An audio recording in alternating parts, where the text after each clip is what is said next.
One of my favorite things about Miami Beach is the Citibike bike share. You'll see here's the Citibike I just rented.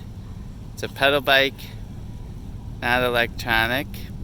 And I rode it down here to the end overlooking the harbor. Here's a iguana catching some sun. But the path goes all the way along the harbor here up to South Point Park and then back along the beach walk, boardwalk all the way to along Ocean Drive. And this is what the Citibike looks like. The only qualm I have with them is sometimes renting one takes a few tries. This time you put in your credit card and then you select the bike number right here. And this time I had to do, the first two bikes wouldn't release. The first one wouldn't release, then the second one it said choose a different bike. And then the third one finally worked. So it gives you instructions on the screen, but it says to, there's Mr. Iguana. It says to push in and then pull back quickly.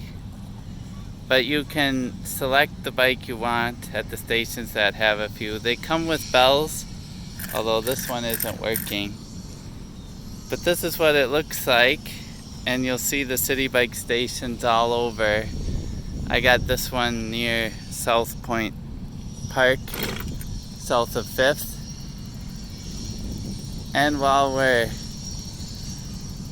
filming here, there's a big container ship heading out from the port of Miami, loaded with containers. You can see it steaming out past the cranes there.